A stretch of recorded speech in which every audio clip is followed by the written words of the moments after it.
A pesar de los múltiples intentos estadounidenses de impedirlo, Allende fue inaugurado como presidente de Chile. Pero aún así, Nixon no estaba dispuesto a rendirse. Tan solo 2 días tras la toma de poder de Allende, Nixon reunió a todo su Consejo de Seguridad Nacional para buscar formas de hacerlo caer. El secretario de Defensa, Melvin Laird, dijo: "Estoy de acuerdo. Debemos hacer todo lo posible para dañarlo y hacerlo caer, manteniendo una postura pública correcta. Debemos tomar medidas duras, pero no publicitarlas. Debemos aumentar nuestros contactos militares. Debemos presionarlo económicamente".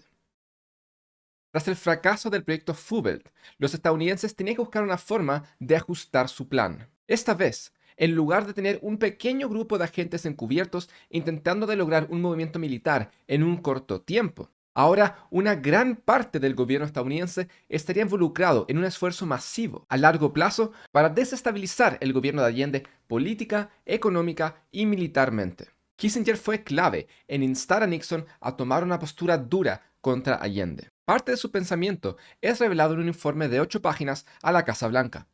La elección de Allende como presidente de Chile es uno de los mayores desafíos que jamás hemos enfrentado en este hemisferio. No podemos permitirles la impresión a Latinoamérica de que pueden salir impunes de hacer algo así. No podemos no mostrar nuestro descontento.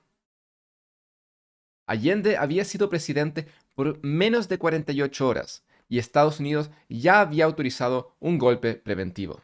Ahora, uno podría estar preguntándose a estas alturas, ¿por qué es que a Estados Unidos le importaba tanto Chile? Kissinger le dio una serie de motivos a Nixon por los cuales Chile podría ser un riesgo. Entre ellos, $1.000 millones en inversiones estadounidenses que podrían ser perdidos. Pero lo más importante es lo que Kissinger llamó el modelo insidioso de la elección democrática de Allende. El ejemplo de un gobierno chileno marxista, democráticamente electo, que sea exitoso, seguramente impactaría e incluso serviría de precedente para otras partes del mundo, en especial Italia. Si este fenómeno es imitado en otros lugares, afectaría severamente el balance mundial y nuestra posición en él.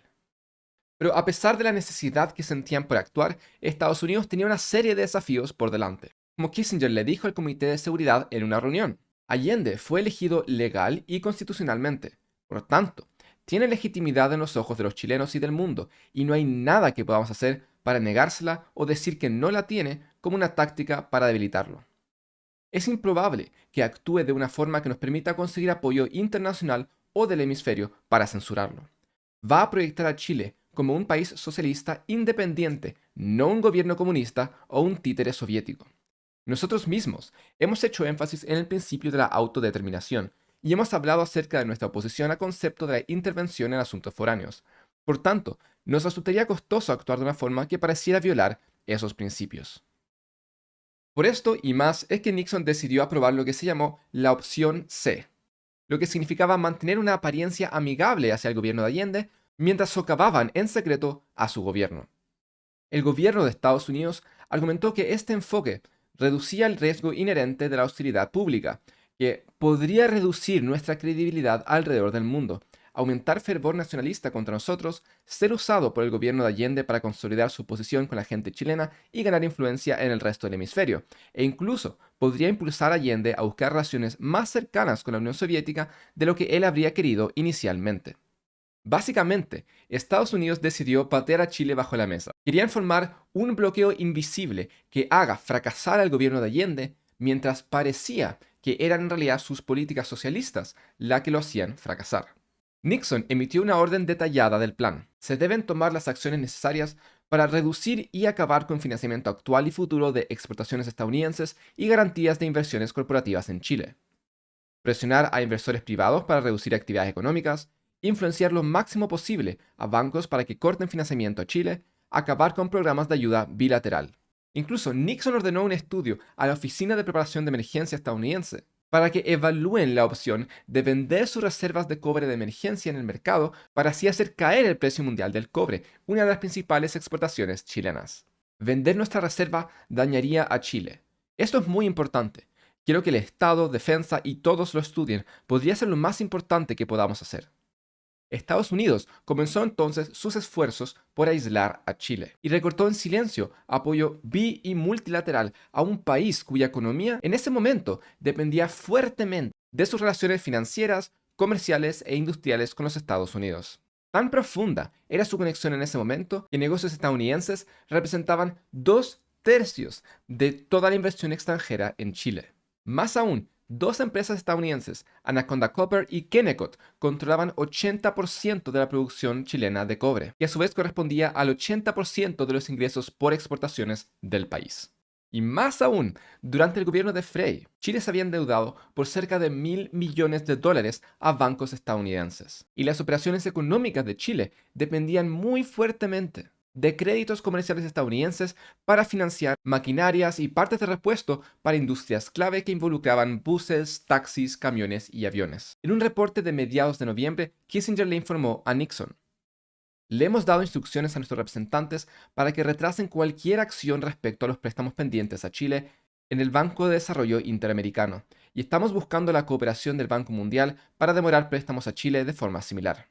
En el Banco Mundial, agentes estadounidenses trabajaron tras de cámara para asegurarse de que Chile sea descalificado de un crédito de $21 millones para el sector ganadero, y también de cualquier préstamo futuro. Sin importar cómo lo quieras medir, el corte de préstamos y ayuda a Chile fue dramático. En 1970, préstamos del Banco Interamericano de Desarrollo sumaban $46 millones.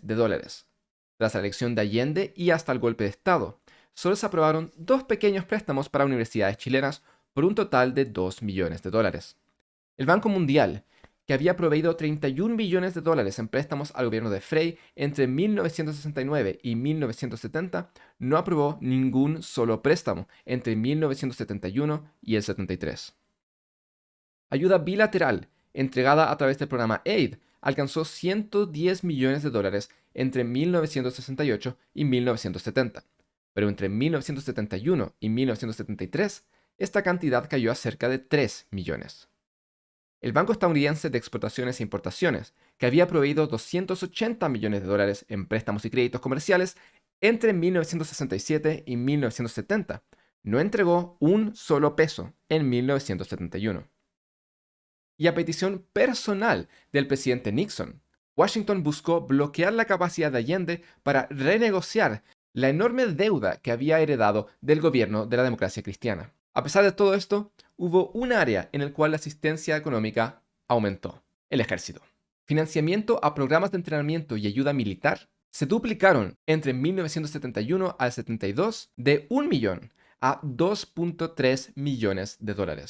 Y entre 1967 y 1970, las ventas de equipamiento militar estadounidense sumaban cerca de $6 millones.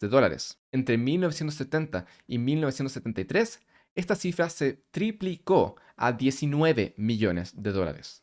Además de la estrangulación económica, la CIA creó un plan para desestabilizar el país políticamente con estos 5 puntos clave: acción política para dividir y debilitar a la coalición de Allende, mantener y expandir los contactos en el ejército chileno, proveer apoyo a la oposición no marxista, principalmente grupos y partidos políticos, apoyar a diarios y otros medios de comunicación en Chile para que hablen en contra del gobierno de Allende, utilizar prensa selecta en Latinoamérica, Europa y otros lugares para exagerar la supuesta destrucción de la democracia chilena y el involucramiento de Cuba y de la Unión Soviética.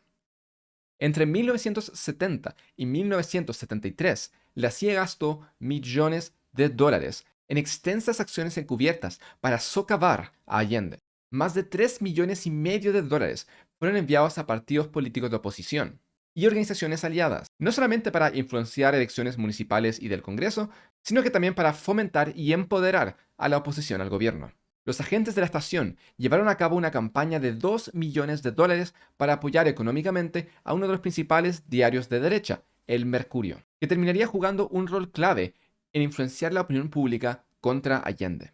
Otro programa de la estación traspasó más de $1,5 millones a negocios y organizaciones civiles, obreras y paramilitares en Chile, para que organicen protestas y acciones violentas contra el gobierno de Allende. Hasta comienzos del 73, la campaña política generada por El Mercurio y otros diarios financiados por la CIA se enfocaban en ganar las elecciones del 4 de marzo, cuando todos los congresistas chilenos y la mitad de los senadores estarían corriendo por la reelección. El objetivo máximo de la CIA era que la oposición logre una mayoría de 2/3 para así poder destituir a Allende mediante una acusación constitucional.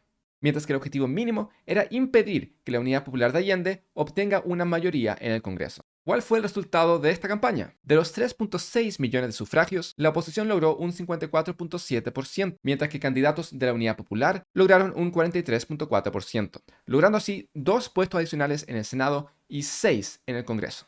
La realidad fue que en la primera prueba nacional de su popularidad, desde que Allende asumió como presidente, la Unidad Popular había aumentado su fuerza electoral, a pesar de todos los esfuerzos de la CIA. El programa de la UP sigue siendo llamativo para una gran parte del electorado chileno, se lamentó la CIA en un cable tras la elección. A estas alturas la CIA tenía que reevaluar sus opciones. Podrían conformarse con apoyar a los oponentes de la Unidad Popular en las elecciones del 76, pero consideraban que esto era demasiado peligroso porque los ideales de Allende se podrían haber esparcido demasiado para entonces. Por ello, la CIA decidió redoblar sus esfuerzos para causar un golpe militar en Chile. En los meses siguientes, las actividades terroristas aumentaron en Chile, con el grupo neofascista Patria y Libertad llevando a cabo una multitud de ataques con el objetivo de sumir a Chile en caos. Patria y Libertad destruyeron vías de tren para generar desabastecimiento, interrumpieron el flujo de benzina a las bencineras más importantes de la capital, además de hacer explotar oleoductos y gaseoductos en Concón y Concepción. Además, destruyeron torres de alta tensión eléctrica y en su ataque más exitoso, lograron cortar el suministro eléctrico entre Puerto Montt y La Serena, afectando así a la gran mayoría de la población chilena. Para hacer las cosas aún peor, los camioneros de Chile hicieron un trato secreto con los golpistas para desabastecer a la capital a cambio de la posterior desmantelación del sistema ferroviario chileno, su principal competencia. Y los camioneros se volvieron un dolor constante para Allende, yendo constantemente a paro y paralizando la cadena de suministros, dañando así aún más la ya frágil economía del país, que en ese momento estaba atravesando una de sus peores inflaciones. Y el 29 de junio del 73, los planes estadounidenses por fin dieron resultado, cuando un grupo de tanques rodearon la moneda en lo que ahora llamamos el tanquetazo. Sin embargo, no lograron reunir el apoyo militar suficiente, ya que el comandante en jefe del ejército, el general Prats, llamó a los soldados leales a defender al gobierno. La rebelión fue rápidamente suprimida y el primer intento de golpe fue un fracaso. Pero Estados Unidos quería aprovechar este momentum. Inmediatamente después, autorizó $1 millón para ser distribuido entre partidos políticos de oposición y sectores privados, con el objetivo de continuar los paros y las protestas en las calles, a la vez que empujaban a los militares a tomar posiciones clave en los gabinetes de Allende. La CIA reportó que el ejército estaba coordinándose con los camioneros para hacer un paro masivo que paralice el país. Este violento paro congeló al país durante el mes de agosto y fue el factor decisivo en generar el clima de golpe que se había estado buscando. Para finales de julio, la CIA había reportado que el plan estaba casi listo. Lo único que faltaba era este molesto general Prats, que ya había impedido un intento de golpe de Estado. Tal como pasó con Schneider, la CIA decidió que debía ser secuestrado o asesinado. Sin embargo, gracias a una campaña de desprestigio liderada por el Mercurio, el comandante en jefe Carlos Prats se vio obligado a renunciar, y el último obstáculo para un golpe había sido eliminado. Como su sucesor, Allende nombró a un general que se había mostrado como una persona apolítica y leal, Augusto Pinochet. Pinochet era conocido por ser un soldado profesional y apolítico, y Allende confió en él para mantener el orden en estos tiempos de caos. Sin embargo, sin saberlo Allende, el 10 de septiembre un contacto que estaba saliendo de Chile le informó a la CIA: un golpe se llevará a cabo el 11 de septiembre. Las 3 ramas de las Fuerzas Armadas y los carabineros estarán involucrados. Se leerá una declaración a las 7 de la mañana del 11 de septiembre. Los carabineros tendrán la responsabilidad de apresar al presidente Allende. Y así fue. A las 8 de la mañana del 11 de septiembre, la Armada chilena había ya tomado control de la ciudad portuaria de Valparaíso, anunciando que el gobierno de Allende sería derrocado. En Santiago, Allende logró evadir a los carabineros que habían ido a apresarlo, y logró llegar hasta La Moneda, donde transmitió mensajes llamando a obreros y a estudiantes que defiendan al gobierno. Tanques pronto rodearon La Moneda y aviones de guerra bombardearon la oficina de Allende. Otro ataque aéreo acompañó los esfuerzos terrestres por tomar el edificio. Durante la lucha, el ejército pidió la rendición de Allende, ofreciendo incluso llevarlos a él y a su familia fuera de Chile. Pero Allende se negó.